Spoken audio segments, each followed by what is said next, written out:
فكرة الاحتمال أو التحمل ده مش مرتبط بالتنازل خالص.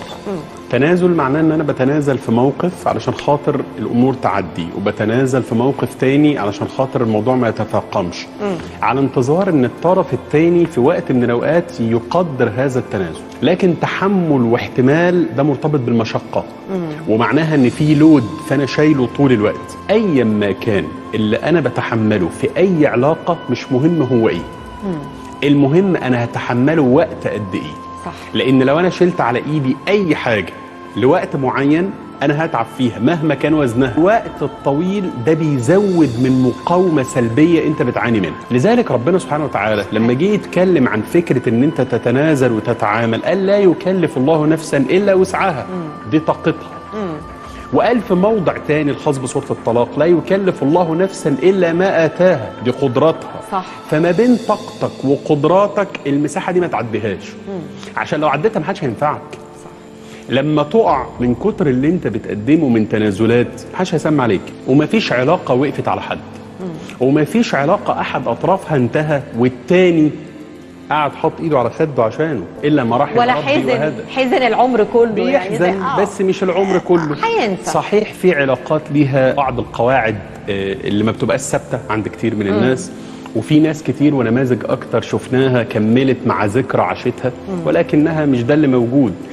اللي متاح دلوقتي انك تقدر قيمه التنازلات اللي بتتقدم لك. لذلك كتير من الناس يتفاجئوا يقول لك يا دكتور انت كنت بتكلمنا ان نسبه الطلاق زادت وبقت مثلا 240 حاله طلاق يوميا في السنه الاولى من الزواج. أيوة. واحيانا في ال6 شهور الاول من الزواج.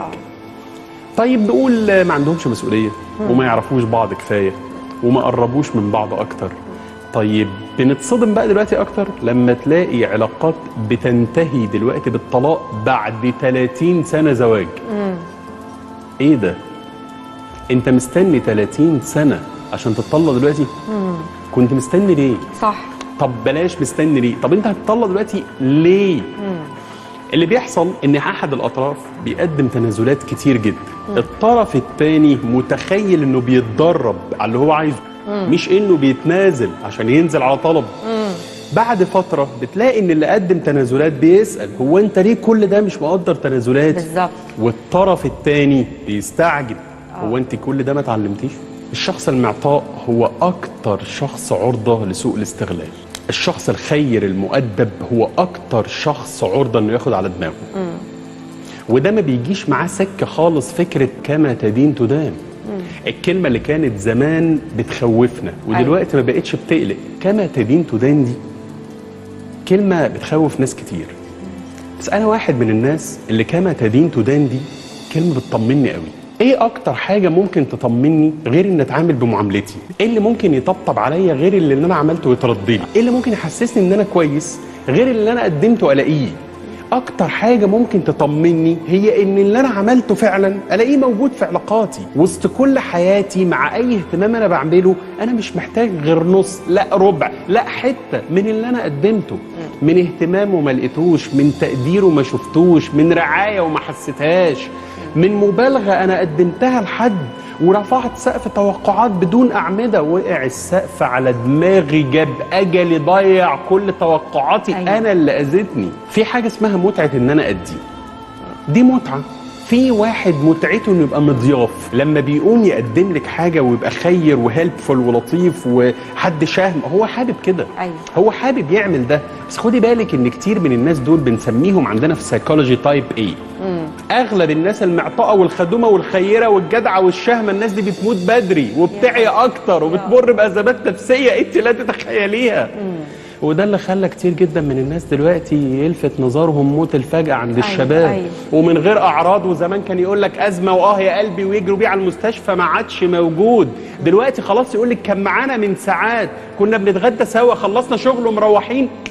ما بقاش هنا. صنائع المعروف تقي مصارع السوء، وما فيش حاجه كويسه انت عملتها مع اي حد في يوم من الايام مش هتقعد لك، ولو ما تمرتش فيه هي موجوده عند ربك سبحانه. لكن الفكره كلها ان لو بتحب حد وعايز تعطيه فعلا وتهتم بيه وتقدره وتشيله على راسك، خلي بالك ان عطائك ومشاعرك زي الدواء، هي ليها دوز.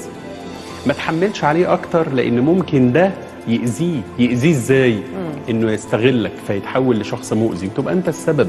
صح. لانك سبت له المساحه كامله. الخمس قواعد في اي علاقه ده هيسمح لينا ببساطه جدا ان احنا نقلل نزيف التنازلات. ما تكدبش عليا لما اسالك، وما تبعدش لما احتاج لك، وما تسرحش بيا لما اسمع لك، وما تخنيش لما امن ليك، وما تختفيش لما ما يفضلش غيرك.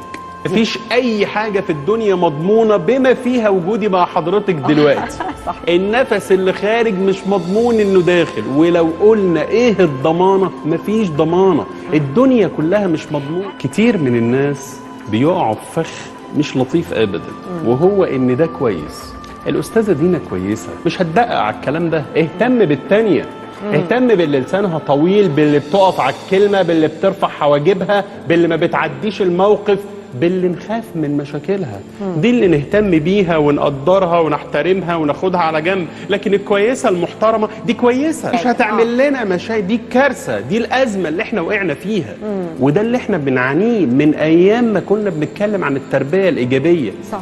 تيجي تقول لك ده انا ابني ده كذاب وافاق وبياخد حاجه اخواته ومتعثر دراسيا. طب وابنك التاني يا ست كلها ده كويس، سيبك منه. احنا سوينا ما بين الكويس والوحش. ده احنا مش اهتمينا بيه، ده احنا قللنا من قيمه الكويس جنبه. ده احنا خلينا الكويس ملوش مكانه جوانا عشان الوحش معاه. رحم الله جد النبي قال ان شر الناس يوم القيامه من يتقيه الناس اتقاء لشره. ده اشر واحد يوم القيامه. مين ده؟ اللي الناس في الدنيا تقول ابعد عنه، ده بتاع مشاكل. يعني اذا ما حد اتقال عنه كده اعرف ان ده اشر واحد يوم الدين. فاحنا ما نحبش ان حد يتقال عنه كده. اوكي. لكن نحب ان لما تغيب الناس تفتقدك. اوكي. ولما تحضر الناس تفرح بوجودك. ولما مرت جنازه على سيدنا النبي عليه افضل وسأل مستريح ام مستراح منه، فسأل الصحابه وما المستريح وما المستراح منه؟ قال إن كان من أهل الصلاح فقد استراح من الدنيا وما فيها، وإن كان من غير ذلك فقد استراحت منه الدنيا بما فيها. أكتر حاجة بتكون مؤلمة هي التوقعات في العلاقات، لأن مفيش حد بيضر وأنا اتضريت من ضرره إلا لو أنا متوقع منه عكس ده.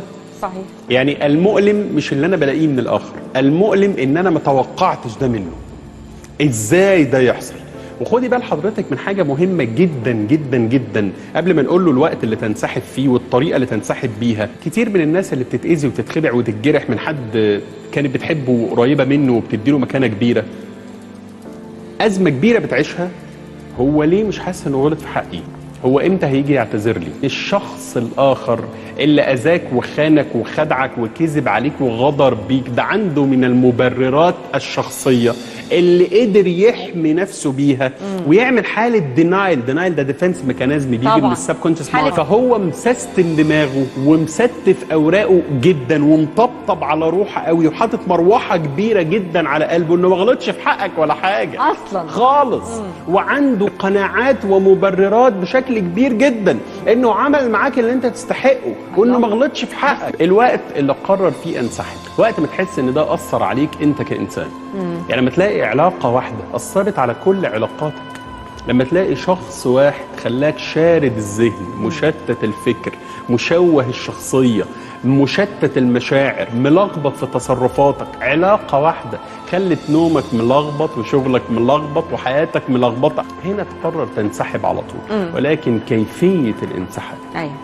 لما تيجي ترجع في علاقة ارجع بظهرك، ارجع وانت شايفه، ارجع وانت باصص له. يعني ما تجيش في لحظة من اللحظات وتروح لافف وشك عنه وتفارقه. ساعتها الطرف الثاني بيبقى عنده شحنة اجريشن وبيتخيل ان هو لازم ينتقم منك لانك بعته. أيوة. وفورا يقرر يطعنك. الطعنة هنا هتيجي في ظهرك لانك تديله ظهرك. لكن لما ترجع من علاقة ارجع بظهرك، اعتبر ان العلاقة المؤذية دي هي ضافر، والضافر ده انت بتبدا تألمه واحده واحده، بس اوعى تقطع صباعك لان ساعتها انت الخسران مش هو. عندك حق. الصباع ما خسرش حاجه لما بعد عنك. المهم ان وانت بتألم ضوافرك ما تقطعش صوابعك. والله وجهة نظر تحترم. الستات لما بتحب بمفهوم اللاف اوبسيشن. يعني ايه لاف اوبسيشن؟ يعني الحب عندها بيبقى شعور متكرر وملح ومسيطر، ففي الغالب بيكون مش حقيقي. والفرق ما بين الحب والعشق ان الحب عذب لكن العشق عذاب. وفي علاقات احنا لما بنيجي نتكلم فيها، ألبرت ماندورا ده احد اهم الناس اللي اتكلموا في السوشيال سايكولوجي، السوشيال سايكولوجي اللي بيحكم العلاقات ما بين الناس، قال ان علاقات الاثنين وانت بتنسحب تعتمد على شكل علاقات الاثنين. العلاقه الاولى ايه؟ ايوه، اتنين عاملين على بعض كده، واحد انسحب التاني يعرف يسند نفسه. والعلاقه الثانيه تي، واحد انسحب التاني يقع على وشه. احنا محتاجين ان العلاقات تبقى ايه؟ مين اللي قال الكلام ده؟ مش ألبرت ماندورا، لا، ده الكلام ده اصلا متاخد من سيدنا الامام علي، باب مدينه علم رسول الله، لما قال احبب حبيبك هونا ما، بالراحه.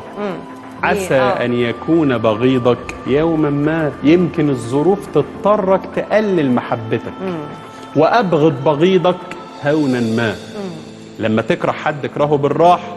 عسى أن يكون حبيبك يوما ما، يمكن الظروف تضطرك إنك تقرب. إذا بلاش جدا في حياتنا، لأن جدا دي مؤذية جدا.